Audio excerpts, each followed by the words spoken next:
What's up, everybody? Welcome back to the Casual Gaming Conversation. I'm Connor. This is my brother, Nick. We're going to be breaking down the latest and greatest in the gaming space week over week, bringing in our hot takes, bringing in our drafts, and having one broader topic of conversation, maybe a few little questions kind of thrown in there depending on what's going on in the industry. But this is a little bit of a reboot. Yeah. A little bit of a fresh start. Yeah, for so the pod. We did this podcast for 2 years irregularly and had a great time doing it. Like, it was a blast. It definitely got our feet wet. And now we're able to do it in person, which is going to be spectacular.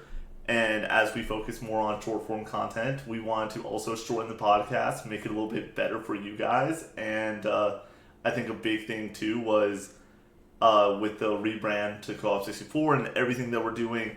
A big thing with this podcast was it's no longer me. I'm no longer the channel. It's our channel. It's myself, Connor, Brady, Shane.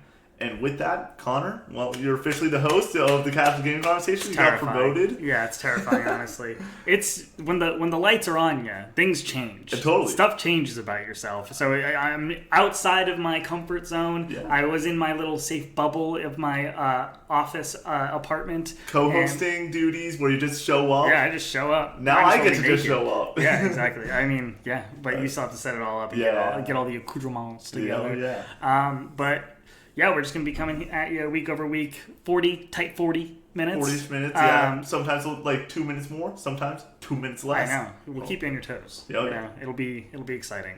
But do we want to just hop straight into our first segment, the hot take of the week? Yeah, the weekly hot take.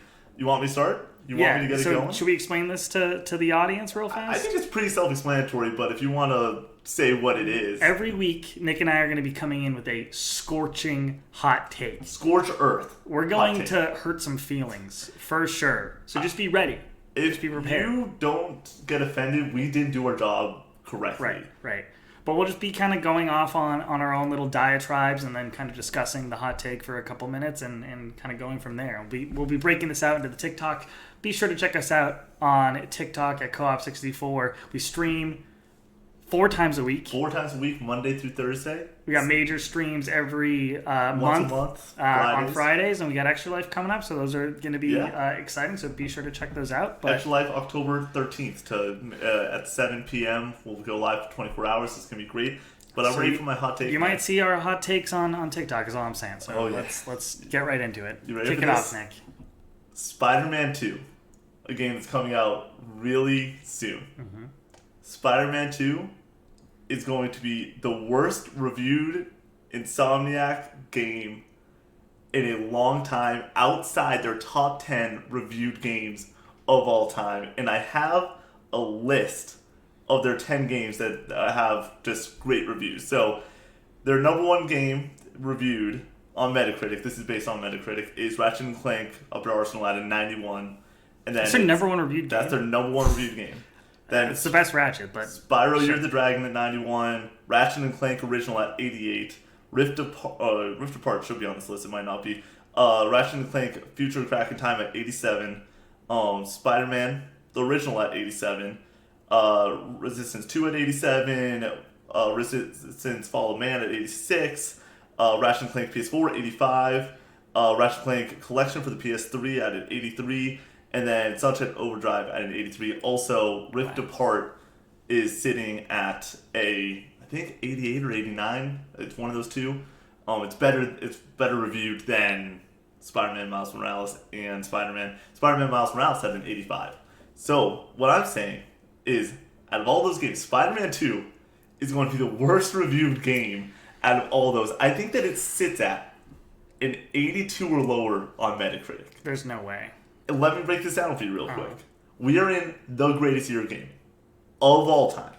It's not even close. It feels like we're in a spot where there is a new big game coming out every week to every other week. We got Mortal Kombat coming up. We just had Starfield released last week. We have Liza P coming out. Forza Motorsport, Spider-Man 2. October's insane. Assassin's Creed. All these games are coming out. And the worst thing that you can do is get thrown up in the wash. What's going to happen with that game is the decline's going to continue for Spider-Man. 87 for the original, 85 for Miles Morales. The big thing we always have said is this game cannot just be another Spider-Man. It needs to take a step forward. It needs to hit that 90 spot. And I think what Insomniac does is they make great games. They make really dang good games. I think it's not going to be swimming in 7s, but I think they're going to be eating in 8s, Connor. I think it's going to be a lot of 8 out of 10s. I think that there's a world where we get so many 8 out of 10s. And the big thing is going to be, it's just a really great game. It's just more Spider-Man. It's just a great Spider-Man story, but it won't hit the same as the first one. It definitely won't hit the same as the second one. And all of a sudden, we're going to be looking at this being like, well, Spider-Man 2, great game. And it's going to be an 82 or worse on Metacritic. I don't think it's going to be like a 75. I don't think it's going to be that bad. But it needs to have 75s to bring it down to I think that it's going to get 9s. I don't think it's going to get 9s. That's what I'm saying. I doubt it. I think that so many people are going to just be like, it's great. It's an 8 out of 10. That it brings it down to an 82. This is hot. This isn't like, the more likely world is it gets a bunch of 9s. I think that it gets so many 8s, and I think it does get a couple 7s. I think that a lot of people are just going to be saying, in this year, you cannot just be iterative. You need to take a step forward. And if it doesn't take a step forward, it's just a good game. It's a great time swinging around New York. The combat's fun. I could see it getting a couple 7s. I think 7s are impossible for this game, for the most part. Okay. I mean, that's why it's a hot take, but I doubt it, personally. I mean, I'm swinging for the fences. It's our first episode back. It's Chapter 2, Episode 1 of the Casual Gaming Conversation, and I want to take a shot at the king, okay? 91. I want to take a 91 shot. is where we're looking. You're thinking 4 whole ass points better than Spider-Man 1? I think it's possible. I think that this if we're comparing it to Spider-Man 1, I think it is going to be better than Spider-Man 1. Yes, but being better doesn't always mean a better Metacritic score, because there's more expectation. Potentially. I mean, that's what happened with a game like Horizon, where the game is objectively better, but it didn't review, like, it should review 4 or 5 points better. Everything about that sequel is better. It reviewed exactly the same, right? I believe so. Both 88s or something like that? 87s. It's around there. We can double check that later.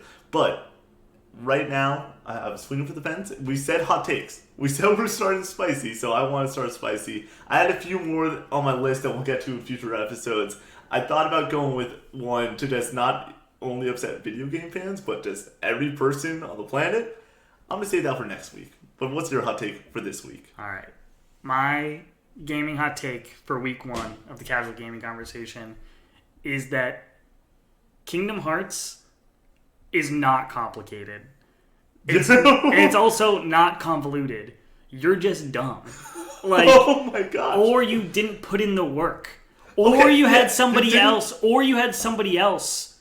tell you that it was complicated, and then you were just like, yes. If you play all of these games... So how many games is it? Like 8. Doesn't matter. The length of it does not matter. There's plenty of long things that take time, but it's like saying that, like, oh, I went to Endgame and I just don't understand what was going on. It's like, yeah, because you didn't play all of them. If you just play Kingdom Hearts 3, yeah, you're going to be confused. If you play all of the games, you'll get it. You'll understand it. Like, the idea that it's really convoluted and complicated is because it got lost in translation from console to console over the years, where you had to have a PSP, a 3DS, a DS, and that's fine. That's fair criticism, but if you play all of them, which you can now pretty easily through the collection on PS4... Which we will be playing next week on stream. It is not complicated. Like... It's very basic in its themes, in its characters. There is body snatching and time travel and stuff, but those are staples in modern media nowadays. And these crossover events, which is basically what Kingdom Hearts is the mainstay, the norm now in modern society. That, like, if you put in the time and the effort to play all of the games, it will make sense. And the reason that it pisses me off so much is that game series like Metal Gear Solid are more complicated and weird. You have characters that are the same characters in like 3 different versions with the same names but all look the same. And that happens in Kingdom Hearts 2, but that only gets talked about as a negative in Kingdom Hearts, when in Metal Gear... It's cool. It's just this awesome thing. The Snake and Liquid Snake and Big Boss and the Boss and Solid. Like, it's just like... And that's fine. These are all awesome things about these games, but for some reason for Kingdom Hearts it's a problem, but for series like Metal Gear that are also considered to be complicated or convoluted, it's almost taken as a positive. So yeah, Kingdom Hearts is not complicated, is not convoluted.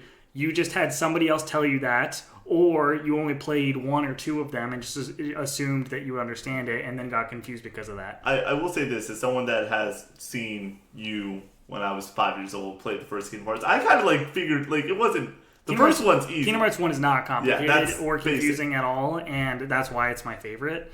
But as you add more layers and layers to it, it just becomes more luxurious and deep and amazing. And that's why we love it so much. The idea that it's convoluted and complicated being used as a negative against it is just such a head scratcher for the fans of the series, because that's why I love it. That's what's kept me around for so long is the interpersonal relationships and the broad spectrum of the timeline of this series has so much to dig into and is so amazing to experience on the whole that using it as a negative is just blasphemy to me, honestly. So that's kind of where I'm at on it. All right, fair enough. Well, you want to get into the bigger topic of this week? I feel like it's September 13th. It's been 1 week-ish since the full version of Starfield's come out. Do you want to hop into some impressions? Do you want me to lead off? Let's go with your first hour impressions. Yeah, I actually played a little bit more last night, in the late night, which was fun. 2 nights ago, sorry. It is very okay. And I think that this is going to be the case for a lot of people playing this game, especially gamers like myself, where this game in 2023 is really hard to convince people to play when there's so many other great things out there, unless you have Game Pass. Game Pass is the solve-all for myself in this game, where this game, if it was not on Game Pass and the reviews came out, and the reviews are glowing. It's a great game. It's around an 88 on Metacritic. Like, that is... I think it's at like an 85 now. Even 85 it's is not solid. too bad. It's just the Xbox stink that some people try to levy at it. That it needed to be in the 90s to avoid any of that criticism. Is that criticism fair? No, but that's the reality for Xbox at this point, is that they can't mess up even a little bit without having some sort of backlash thrown at them. And that's not fair, and that's uncool, but at the same time, this has been hoisted up as a game that got announced in 2018 as a new open world Bethesda RPG. And the first thing that this game feels like is Bethesda. And Bethesda hasn't released a big game like this in, 7 years since Fallout 4, 2016? Yeah. Like, that is unacceptable in my eyes. But at the same time, it's worse in the first few hours because the opening of the vault moment, the escaping the dragon at the beginning of Skyrim, and then just being kind of let out into the world to go exploring, that doesn't happen in Starfield at all. It gets you immediately on the ship, and then you fast travel to a planet, and then you go get the mission, and then you're just bopping around from then on. And that's where this game is different than other Bethesda games and lives and dies by whether or not you're one of those players who really enjoy sinking your teeth into just getting lost. If you love just kind of wandering and stumbling into stuff, this game is not going to be for you. But for me, I go to Bethesda games for deep storytelling, really interesting side missions, and in this case, some pretty solid gunplay to like keep me entertained in the interim in between missions. That empty space isn't something I'm wanting to explore because it doesn't seem like the game really wants me to. And the fact that Bethesda games in the past were so reliant on that experience of going from point A to point B and stumbling upon something exciting, I can see a lot of fans getting into those early hours and feeling betrayed that it's not like that at all. Because if you do experience that in Starfield, going from one point of interest to the other, it is barren.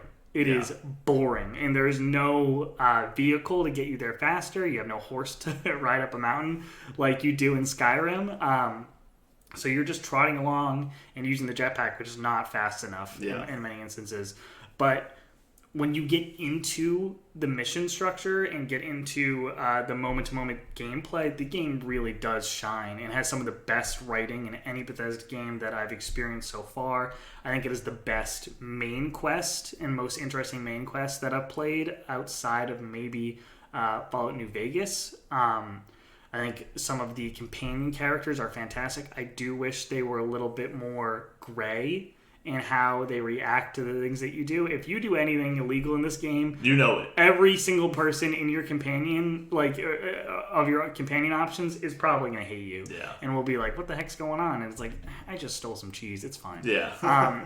Chill out. I mean, I did absolutely just murder a whole room of people in front of somebody. I saved right before it, and she was like, what the fuck? And I was like, okay, let me reload my save real fast. And I can't have Andrea, who's my main companion, be mad at me forever. So I bounced out of that, and I'm really enjoying that main quest. I think it's really ramping up quite nicely. I have not gotten to the New Game Plus yet, which I've heard is spectacular, fantastic, and that allure of even figuring out what that is really driving me forward to really want to finish the main quest. But I was on that main quest straight line for so long, and then now I'm just getting torn away. I'm just getting torn away constantly, and that's where that feeling of exploration and excitement is coming from, when you're just walking through a city and somebody says something next to you, and then it pops up that you have a new quest related to what they were just saying, and then you start doing that. And then the first one I did, it was just like, hey, go grab this thing and bring it back to me, or go turn on some generators or something, and then come back, and then I'll give you some money. And I was like, oh no, are all of these going to be like this for the basic blue side quests? No. Because I stopped for a while, and then I was like, screw it, I'll do another one of these. And then it was that mission, another mission connected to that, another mission connected to that, and another mission connected to that. And I was like, this is really good. Yeah. This is really good, because the game has 3 types of missions, seemingly. It has the main quest, it has faction quests, which are awesome. And those are the really long ones that have very intricate stories related to a certain group. And they have different icons next to them in your quest log, so it's pretty obvious that these are the side quests you want to do or whatever. But then it made me think that the blue ones are just going to be lesser garbage, just to fill time, and no, they're not. And I was shocked by that almost every quest in this game so far has been really engaging and exciting in some capacity. There's definitely ones that are better than others, but the fact that almost everything I can do to interact with this game is exciting and fun is a big plus for me. And it helps that the moment-to-moment gameplay is better than that of a Skyrim, where Skyrim you just block / block / if you're doing a melee build or whatever, or you just hold your magic and then heal up and then hold your magic and go hide. That has always been a big turnoff for me. Fallout 4 fixed it a little bit. I think the gunplay in that is better, but there's something about the futuristic guns and kind of polish that is there, that even though I'm experiencing the game in mid 30 FPS on PC, or in some instances 60 if I'm inside areas and things are chugging, and hopefully we get that DLSS support soon for my crappy rig, and I'm willing to push through that and play on low settings just to experience all of this because I'm really enjoying it, is a testament to just how good it is. I mean, you know me, I'm a main quest guy. That is who I am through and through. I hate side quests. I think that side quests, if you want me to play it, make it in the main quest. Or, this might be a bold statement. If you want me to play side quests, if you really do, don't let me beat the last mission until I do all the necessary amazing side quests in your game. Because then I'll do it, because I love the stories so much, and let me experience those stories. I understand that there's side quests for people like yourself, and there's other people that are like, I'm going to end up sinking 70, 80 hours in this game at least and just have a great time with it. Then there's people like me that will just trudge through the main quest. The nice part is a lot of people have been very particular about, you need to do this quest, you need to do that quest, you need to do these things. Those faction quests sound awesome. I'm going to sink my teeth in. This is my weekend game for this year. This is we set up the schedule. We're like, what are we playing? What are we streaming? What are we talking about? What's going to make sense for content? And Starfield was I can't stream that, especially on the chance that I'm not a huge fan of it. And that's right now. I have had the conversation with you of like, I kind of want to be playing Starfield right now. Instead of being at a bar, instead of talking to friends or playing a different game, I'm like, I kind of want to play Starfield right now, which has, I think, the Bethesda-ism of like, there is a world out there, and it's yours if you want it. You just gotta take it. I'm like, that's all me, baby. I do like the idea of having a world to sink my teeth into, but as of right now, this is, I'm gonna say this probably at least once on every podcast, and most likely many more times. We're talking about the most competitive year of gaming. Mortal Kombat comes out in a week officially. Early access starts tomorrow. Lies of P on Game Pass. Sea of Stars is reviewing as one of the best indies ever.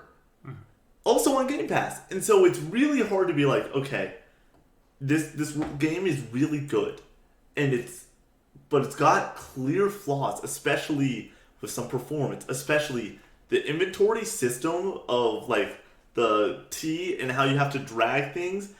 It feels, 1, really antiquated, 2, it takes too much time, and 3, it slows my gameplay down in a way that I'm not. Drag things. Like, go from inventory and set it so your presets on your D-pad or for being are you using a controller? No, I'm not using a controller, but like your circle when I want a different gun or I want to heal up. You can hit B on the particular item, and then you just click on where you want it. I know, and that's what. But like even going and having to take that time, I wish that there was better presets, right? Especially early in this game. I'm only a couple hours in. I only have 3 or 4 weapons. Why am I taking time like mid battle to move things? It's always just kind of been a thing in Bethesda games. But that's not. We're talking about.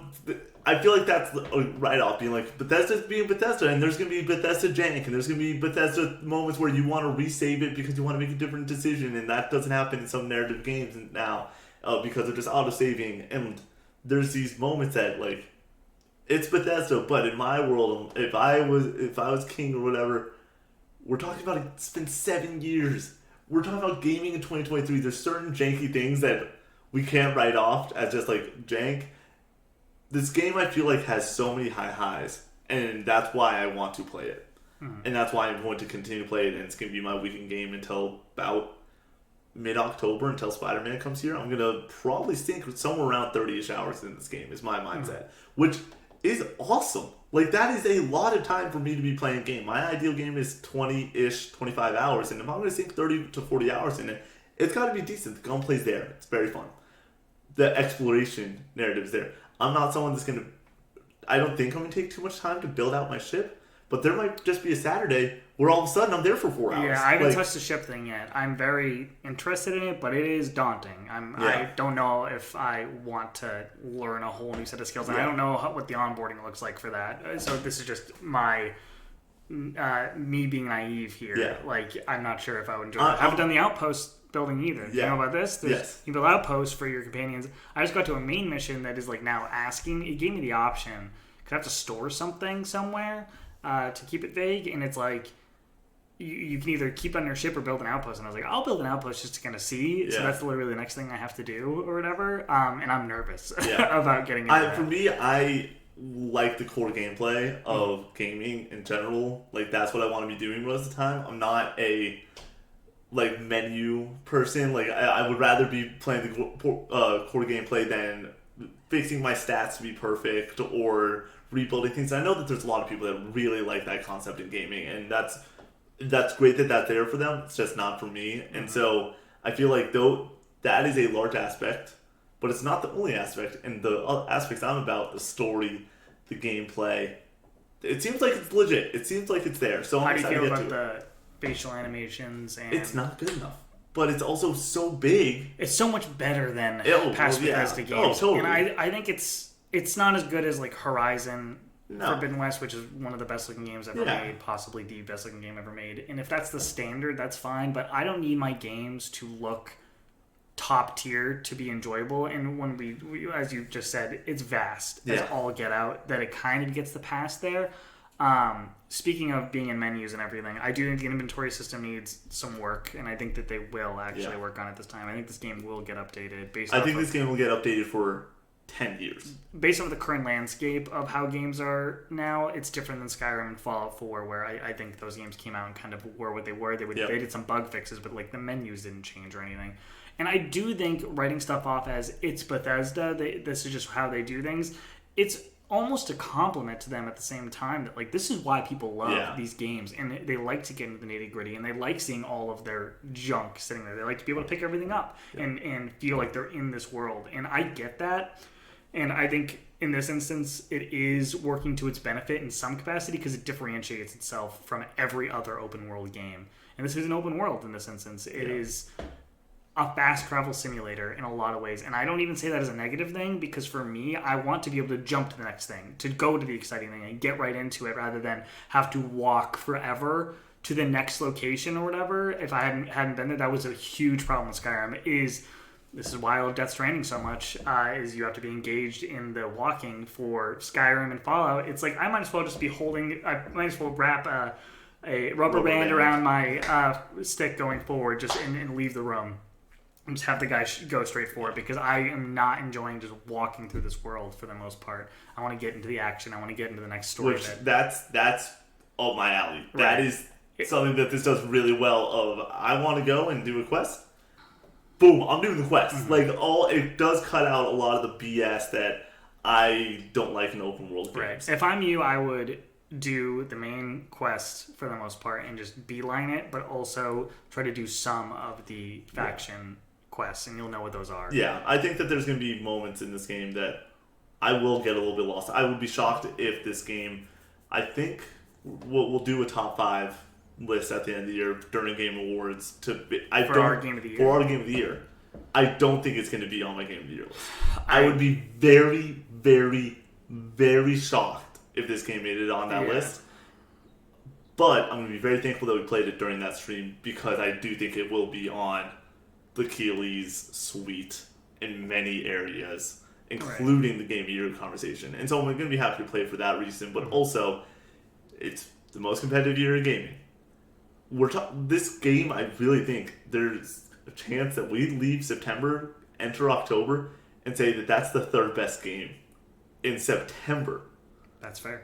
Sea Stars, Lies of P, Mortal Kombat. You could also argue Baldur's Gate. Baldur's Gate 3 coming to PS5. Yeah.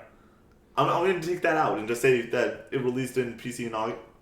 Those 3 games. Sea of Stars was August. Sea of Stars, it came to Game Pass in September? It was late August. Oh, yeah.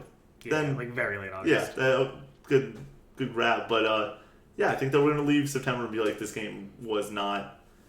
It needed to be, for Xbox, a Game of the Year. And I think it could be. I think it's... I don't think it will, but I think for some outlets, for some individuals, it very much will be their Game of the Year.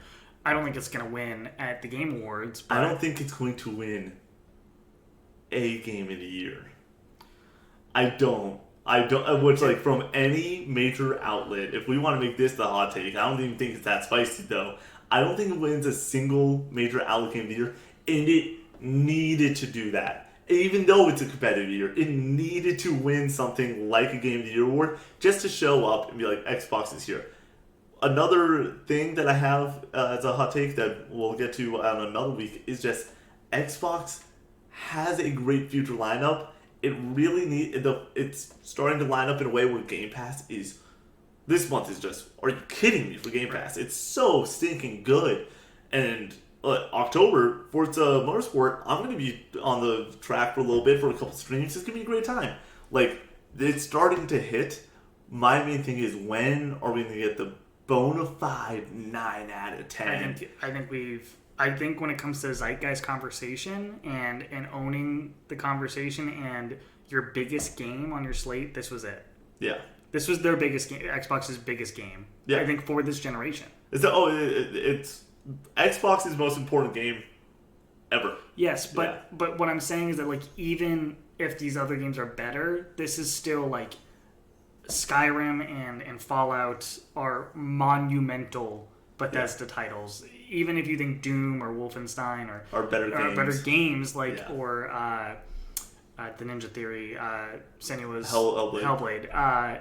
if you think that's going to be better, like that certainly has a strong possibility. But I don't think they're going to be as big of a moment for Xbox. I will say that is 100% true. It's also real damn unfortunate that this game is coming out when it is. Yeah. I really think that you throw this thing in 2022, it could win Game of the Year amongst God of War Rag, which I think is one of the best games. I like this game more than God of War Ragnarok, personally. Wow, that you could have said that as your hot take. Yeah. I think that's pretty spicy. I love you, baby.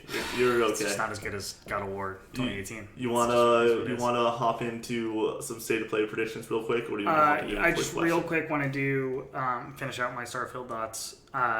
You've been pent up for I've let you we've not talked about this game because of this podcast for a week now. Right. The menus. I want to talk about skills. The skills. I think the skill system in this game is perfect. I really like it quite a bit. Wow. It takes you too long to level up, but when you do hit those levels, you're like, yes. Like you're like, I get to improve my lockpicking, and I like the fact that you have to do the thing to be able to even use the point on it. Like I think that there's a flow to it that is really exciting. And rewarding. Gets me really excited to use those skill points. In a lot of games, maybe the individual skills could be a little bit better, but in a lot of games, I go and look at the skill tree and I'm like, I don't want 70% of this shit. Like, this isn't really that exciting. Like, oh, I can walk 5% faster or something. Like, or like I hit get 5% more damage. Like, I just don't think that stuff is very exciting. But here, I just like that if I enjoy doing something, I can level it up. So I do the thing more and then get rewarded for doing the thing more. I just wish that you got more XP and could level up faster. That's the only thing that I don't love. In menus. In the menus. And then over encumbrance.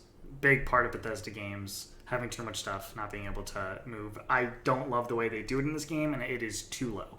It is way too low at the start. I am always just dumping stuff left and right, just like throwing all my garbage on the floor. I would probably look like a psychopath if this was real life, but that's Bethesda for you. I just wish that is the one Bethesda-ism for me that I wish was just not there anymore. I think you could just take out over encumbrance from the game altogether, and it would be a better game for it. Just let me wade through my junk. Let me be a hoarder. It would give my OCD it would kill me probably, because I would just have so much stuff in my inventory that I would probably just clean out on my own anyways. But the fact that I get punished for picking stuff up, which is a big part of Bethesda games in the first place, kind of feels antiquated and backwards. So all right, let's hop into tomorrow. Nintendo Direct is happening.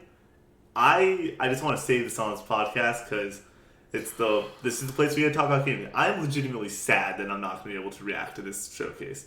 And I don't think it's going to be great. I don't, in my heart of hearts, I think that it's going to be a very direct. Yeah. And that really stinks. It's during my work day. I'm in the office. Not a chance I can react to it. You guys are working. I don't want to pin this on someone like Shane and Chase to hop on and do a day before it. And so we're not going to be able to react to it. But you bet your ass you're going to watch it. I'm probably going to watch it 2 times. I normally watch both direct showcases, whatever, twice in one day, and then I normally wait a week, watch them one more time to really learn what that was. But Sony shined upon us, and we have a state of play. I'm going to read briefly what this is. I also wanted to see if they updated the time on it, and they have not. Tomorrow's broadcast will focus on updates to previously announced games coming to PlayStation consoles, from indie and PSVR 2 highlights to major upcoming titles from our third-party partners. Our latest show has something for everyone. Oh, I feel like they're setting the table for a really lackluster show. And they can't take a really lackluster show after that showcase. I don't think it will be lackluster. I don't think it'll be good as last year's showcase in the State of Play in September. The State of Play in September, I didn't rewatch it. I definitely could have towards the end of my workday and just figured out the quick hitters, but I remember it opened with Tekken 8, it closed with God of War, it had Rise of Ronin in it, which looked sick. those were 3 moments. Those were 3 that's really cool moments for that state of play. They're coming off of not a very lackluster summer showcase where they did not give the people what they wanted, which is really sad. We know that these teams are working on things. They just are holding their cards, and that's fine. What do you think we get from this? Let's just start with the big one. Do we get any more Spider-Man tomorrow? No. Oh, I think that take it to the bank. We get at least 1 trailer. We got previews coming out on Friday. I think it works perfectly leading in. I think that we get a 1 to 2 minute launch trailer in the same way that we got the God of War one last year. Is this a launch trailer? I mean, launch trailers usually happen right before launch. I think that we will get it. I think it'll be a month before. I mean, they gave us the story trailer for God of War 2 months before. We got that during Comic-Con, which was about 3 months before. I think that they come in, give us that. It's not saying no first party. Do we expect first party? No. We were smart enough to be like, most likely we're not seeing anything from Sony. I think that it says something about first party. It says nothing about first party, but we will focus on updates, meaning that they can go outside of that in the same way that we will focus on winter games for state of plays, but we could easily see something from, or Nintendo Directs, we can easily see something from the summer or beyond. I think we'll see something first party, for sure. Alright, what's that thing? Because I think that we see Spider-Man, and I think that that's it when it comes to first party. And then I think that we get one of the 2 big hitters being Final Fantasy VII Rebirth, or, which I think is the most likely one. I think that's a take it to the bank. Yeah, I think that we get a release date, and that's going to be huge. I think that they do 4 minutes on it. I think it's the thing that closes the show. I don't think they do a very long trailer at all. I think it's a very long trailer. I think it's a lot of flashes of what we already saw in the last trailer, and that the exciting thing for this trailer is the release date. Well, I've already shown so much. Like, I got all that I need from that game, from that last trailer. I get the gist of it. I don't need anything more. I think that I've watched that trailer more than any other trailer in the amount of time it's been since the release of that trailer. I've watched that trailer probably 40-ish times, and that is not an understatement. I am really excited for this game. Obviously, it's a sequel to one of my favorite games of all time. And yes, we don't need another one. I do think, though, that this is most likely the last we see of it. And I think that there's a chance. I know that they're trying to just convolute us so much in these trailers with what's happening, who's dying, what's going on, and it's just a bunch of noise. I think that we get a big Zach chunk of this trailer tomorrow. That would be interesting, for sure. I'm also curious if we get another character reveal of some kind. Yeah. We haven't seen anybody else. That's also a big thing where I remember Sid, Vincent, like, I would lose my mind for either of those. The honestly. Big thing was with the release of Final Fantasy VII Remake was we got the first trailers, and then we got basically a full Tifa trailer with the Square Enix thing. Like, they gave us these character moments where I think that we won't see anyone from the OG squad. I think that you could do something like Sid, but I think that person would be Zack, and I think that there's a chance we get basically the end of Intergrade a little bit more, where it's a Zack scene taken completely out of context. Boom. I haven't seen the end of Intergrade yet. All right. Well, it's a Zack scene with no context. I've heard that. Yeah. And it's delightful. It's great. But I think that is going to be the thing. And then the other game is Silent Hill 2. When they're talking about partners, I haven't thought about that. That is a game that 2 years ago now, I believe. 2021. Does that make sense? Was it 2022 that they did this Silent Hill releases? Year. Okay, man, but the time is a flat circle. But they did those showcases, being like, these games they showed gameplay. Like, they showed legit. Actually, they might have just showed in Engine. But those games are definitely cooking in a way that I think that there's a chance that they could close with that, especially if Final Fantasy wants to hold their cards a little bit. But I don't want to get my hopes up. In this conversation, I think that I've leaned more towards them not talking about Final Fantasy. I don't think it's Really? time. They talked about it so recently in June. Like, Yeah.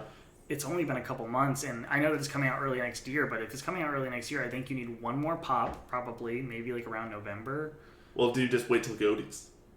Or that, yeah. Yeah, I mean, you got the relationship with Keeley already. I mean, but that's the thing is you need a release date, and then maybe you do one more trailer, and that's why I think you shouldn't show a lot in whatever trailer you're doing for the release date. Well, okay. Well, then if that's the case, maybe then it's a one more thing. The hard part with something like this state of play is the cadence of the one more thing normally is a longer trailer. If they have something big, like let's go back to the two biggest state of plays that we've ever had. It ended with God of War in September, and ended with Final Fantasy 16 in the June showcase last year. Right. And so those are 4-minute huge segments. It's gonna be tough to. Could we see factions? I don't think so. I think that there's a better chance we see something like Concord, where that has a 2024 date on it at least. Does Fair Games have? I don't think so.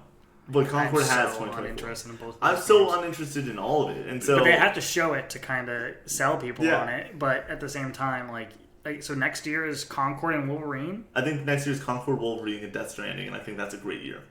Oh, that's a great point. We could easily see Death Stranding. I think Death Stranding is. My thing is, what's the pseudo first party thing where it's third party, but it's the relationship is so large, like a Square Enix game. Mm-hmm. Last thing that I want to throw out there, Monster Hunter World. The sequel to Monster Hunter World has been in the rumor sphere for so long. It felt like any showcase that somebody could have dropped. It didn't. Capcom's sales number said, we're releasing something real big early next year. I think that this is it. And I think that that could also be the one more thing. Where a lot of people are going Final Fantasy VII Rebirth being that huge game guaranteed to take to the bank. I think that there's a world where they start or end with Spider-Man, and I think there's a world where they start or end with Monster Hunter World, and that's the state of play. And I think, personally, it's a solid state of play. Yeah. I think if you're really focused on third party, but I think you need one major first party announcement. I think it's Spider-Man. I think you need an announcement. I think Spider-Man has shown enough of its cards at this point. They don't need to show it again to sell anything. They don't need to show it again. Marketing says that it will show up tomorrow. I really hope it doesn't. I think that I'll leave the room. You don't want 19 inches of Venom, Connor. No. You don't want it. What I want you to do is list off potential games, and I'll tell you if it's going to be there or not. All right. Let's just start with the easy one: Spider-Man. No. Death Stranding 2. Yes. Wolverine. No. Last of Us Factions. Yes, that's a bold take. That's a very bold take. Silent Hill 2. No. Final Fantasy VII Rebirth. No. Monster Hunter World. Yes. Okay, so you on your bingo card. Stellar Blade. Stellar Blade. Yes. And then my favorite game to discuss in the whole world, Connor. Do we get a concrete date for Little Devil Inside? Dude, where is that game? Where is that game? I don't know. Yes. I think that's an easy win. They showed it last year during the They showed it 2 years ago. and they were dating it. No, 2 years ago. So yeah, this game needs to either be canceled or be coming out soon. I think it's canceled. I think it's gone. I genuinely think it's gone. I thought it was deep in development. It was deep. I'm at the point where I'm out. Last of Us Factions, I think that they are. I don't think that game ever comes out. I completely disagree. I think that if Bungie went in there and said it doesn't have the tail for it to be this massively long, a game with a lot of longevity, it doesn't mean it's bad. Yeah. I think the game Naughty Dog only makes good games. And the only issue is that every game now needs to be a game that lasts forever. Yeah. And Naughty Dog has never done that before. So if that's the issue, I think they can retool whatever they have and make it a little bit longer, or you just release it with the assumption that it's a $70 game that's going to sell X amount of copies and it's not going to last forever, and that's fine. Why can't we just get a multiplayer sweet Last of Us game? I don't know. I personally am at the point where I think that this game should be, you remaster The Last of Us 2 for PS5, you put the multiplayer in there, and you make it $70. I think you could totally do that. Yep. Last thing, hot take, if we don't get Wolverine, we don't get Factions, we don't see any other first-party thing other than maybe Spider-Man, my hot take would be we see Uncharted, the new Uncharted. Really? It's possible. You could tease it. You could actually formally announce it. It's never been formally announced, but it is happening. I just don't see a world where we get something that big in State of Play. If you started this conversation being like, it's not going to be that hype. You have to have something in here. I think that the something is Spider-Man and Final Fantasy. And I think that for a lot of people is great. You have to have a major thing for 2024 and it needs to be announced in this. You have to start generating for first hype. party? Yes. I think that there's a better chance that Wolverine shows up. You can't eat Spider-Man's lunch. I think that any major first party in this, with what they're saying, would eat Spider-Man's lunch for I think the only way you make this like within the constraints that they're providing for us, and you don't like totally blow the doors off, is show a short 30-second teaser of an announcement of an Uncharted game. That's it. You say it's back, and you bounce out. I think that... I don't think that blows the doors off. I think that this is my ironclad locked-in prediction. This thing opens with Monster Hunter World, closes with Final Fantasy VII Rebirth. You have Spider-Man somewhere in the middle. It's 30-ish minutes. Everyone leaves happy. My ironclad prediction is it opens with an Uncharted reveal, Nice. And it closes with Monster Hunter, and it has for third party stuff. It has Stellar Blade and Rise of Ronin. Fine. So you're saying no Final Fantasy? No, but like I said, I think they just do it on their own accord and just release a trailer on a Tuesday. Okay. Once again, though, if that happens, it's the greatest State of Play of all time. No, it's not. God of War and Final Fantasy 16. That wasn't in the same State of Play. Still, I think God of War is that trailer. And then the Final Fantasy 16 and Street Fighter 6 in the same thing. And Resident Evil 4. That's my favorite showcase. I think that's a huge. Ever. If that's the bar. If that's like the high bar, what I just listed is lower than that. You think Uncharted? A 30-second teaser? Yes. We're talking about the return of one of the greatest gaming franchises. But we already know it's happening. Okay. From that commercial. I don't think we know that an Uncharted game is coming. All right. On PS5. We're already going long. Let's get into this draft. Okay.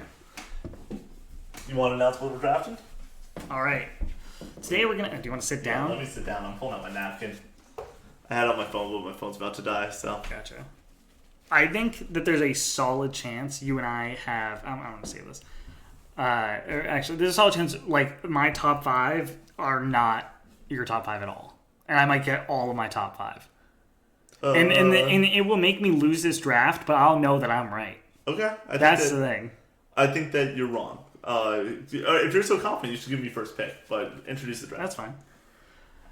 All right, we're drafting the best original scores in video games. Nick, what is your first overall pick?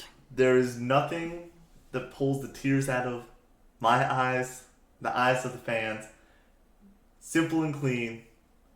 Give me Kingdom Hearts as my 101. Kingdom Hearts 1. It's Kingdom Hearts 1. I'll take Kingdom Hearts 1. Kingdom Hearts 2 is a better score. Okay, but I'm taking Kingdom Hearts 1. That's fair. Not in my top 5. So really? There we go. Well, it's on my list. It was my number 2, but I'm playing the game a little bit. Right. Where I'm going to go and take that, and then I'm going to punt my number 1 and see if I can get it later. With my first overall pick, a game that was nominated for a Grammy for its score, or maybe it was an Oscar, I don't remember. Journey. We're going Journey first overall. Didn't make my 10, but it was on my list. It's the greatest score ever made. Like, it's insanely good. It's really good. Like, the music plays and I can visualize the whole game. Yeah. That's insane. My number 2 is the best score in all of music. It can be Final Fantasy VII's original score. Aerith's theme. Personally, there's nothing that like pulls a tear out of my eyes more than Aerith's theme. Still More Fighting on the remake version has the dirtiest drum and guitar mix that if I want to run through a brick wall, I listen to that. So are we doing the remake version or the original version? Okay, I'll just take the remake because I think that the remake It's version is better. better. Yeah, The version of One Winged Angel, the 10-minute version from the remake, is so amazing. And there's a part with like 1 minute left where you have like 8 minutes of build, and the timpani drums are just going hard, and then all of a sudden this victory like esque theme comes on, and it feels like you are Cloud, Barrett, Tifa, and Aerith, and you're like, we're gonna fight this mother effer, we're getting Sephiroth, and then the last minute goes back to One Winged Angel, and you're like, oh, we're screwed, we're done. It's so good. I actually think One Winged Angel, the original version, is better than that's the one song straight up. I mean, well, there's nothing. I think the One Winged Angel is. We're talking about one of the best iconic songs. Yeah, one of the best villain songs, if not the best villain song ever. And yeah, so the original's pretty damn good too. I'm not upset with that take. For my number 2 pick, not on your top 10, I can promise you, is Donkey Kong Country 2. Connor, I have that at number 8. Okay. No, I don't. I thought about doing Donkey Kong Country 1 for aquatic ambiance, but I think Sticker Bush Symphony is better. And I think that's the name of that song, but it's, yeah. All right, my number 4. Or I have it listed as my number 4. I'm not drafting my number 3 yet because you're going a little bit more personal. You're not. I've already got the votes. I have the best soundtracks. The 2 of the best soundtracks ever made. I'm okay with Journey. Journey, I think, deserves to be drafted. You don't know about the Donkey Kong Country soundtrack. Like, I'm telling you. Are we playing Donkey Kong on stream sometime? We should. It's 2 players. Co-op. Yeah. Co-op? No, but yeah. I'm gonna go with my number 3 pick. One of the best co-op games of all time. One of the best games of all time. I'm gonna go with Minecraft. The Minecraft music, iconic, not terrific. Even on my list. That's a good pull. It makes like the night music is some of the most peaceful, like serene. You hear that music, you get transformed to like 2011. It's perfect. Yeah. Transported is what you were looking for. No, transformed. This one's for the fans. This one's for the kids. For my 3rd overall pick, we're going Persona 5. I mean, they'll never see it coming. They'll never see it coming. The city pop vibes. Yeah. It just it makes you feel like you're in Shibuya. Come on. Roll call. This is hard now because I have a lot of great games on my list left, and I'm not gonna lie. I'm just gonna say it. My number 3. I don't want to pick one of my 2 Nintendo titles that I have higher ranked than some of the other titles I have because personally, I listen to certain ones regularly. I have the Nintendo ones on my list, and I have the Nintendo ones high. And if you drafted one of the like main Nintendo ones, I would have counteracted it. But I don't think you're going there, and so I'm not going to go there. I don't need either of the Nintendo ones. It's my 4th pick. Oh my gosh, this is hard. I'm going to do it. I'm picking The Last of Us Part 2. The Last of Us Part 2, just better Last of Us 1 music. I think it's called Alone. I know how to play it on guitar. I should know the title of it. But it's the long stretching notes on the acoustic guitar that make me like not understand why I'm so sad and emotional and powerful. And it's only like 8 notes and it's just acoustic guitar. And it's so terrific and it encapsulates what that game makes you feel on any given moment, and it appears on both sides of the story too. It is masterful, and it is one of those soundtracks I listen to the most in my day to day. I have The Last of Us 1 on my list, but I'm not going to pick it. I have The Last of Us 1 on my list. They're but the I same. Think the Last of Us 2. They're very similar. They're similar, but I think that there's like a couple songs on the second one that add to it. Yeah. For my 4th overall pick, I'm taking the better Final Fantasy soundtrack, Final Fantasy VI. Yeah. The battle theme, the World of Ruin theme when you're getting the gang back together. Oh my god. It's so good, dude. It's so good. It wormed itself into my mind for months, just kind of humming it to myself at work. It's fantastic. Final Fantasy VI. Amazing.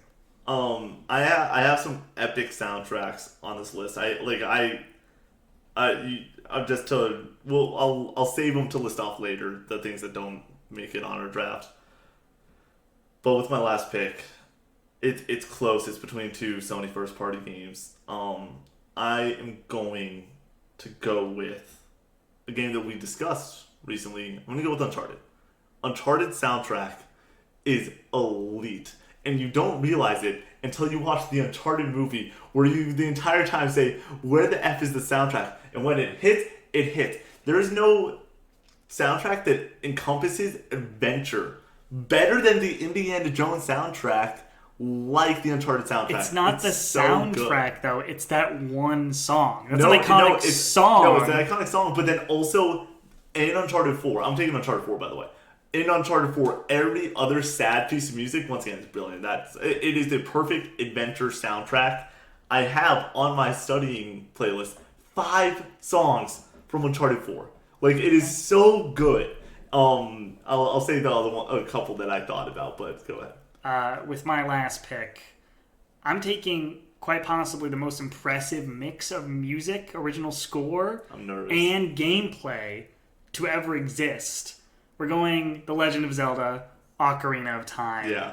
The music is encapsulated in the use of the ocarina, Zelda's lullaby, fantastic. The fairy fountain theme is amazing. It makes me feel like a child again. I played this game for the first time when I was 26, and it makes me feel like I'm sitting in front of my CRT TV when I'm 7. It's fantastic. It's so good. It wells up so many emotions, and instills that sense of adventure in you that you need in Zelda games, and that's why a lot of these songs continue to be used from this game in future Zelda games from then on. Ocarina was my number 3 that I listed. I had Super Mario Bros. In number 4, which is just the original soundtrack. I have no Mario on mine. I had Skyrim under Uncharted and Minecraft. I had God of War, which was the other one that I was thinking about, mainly because of 2016's E3, one of the greatest moments in gaming history. And then also just that entire game. The Norse chants are epic, always. And then my last one that I had on my list was Halo. I thought about putting Halo on there. Halo's great. It's really good. It probably would have been Halo 3. I don't have it in my top 11 that I have here, but the one I got everything in my top 6 except for The Last of Us, and then below that, Kingdom Hearts 2, Mass Effect 2, Final Fantasy 13, Doom soundtrack, and great. Hotline Miami. Doom. Are you saying 2016? Yeah, that's the right pull. It's a better soundtrack than 2020's. I But yeah, that's a great list. All right, you want to close this out? So that's the first episode of Casual Gaming Conversation. Thanks for sticking around through it and putting up with our hot takes, our ridiculous drafts, and our Starfield takes. We'll be back next week with another round of topics and fun games to play. So thanks for coming by. Peace out.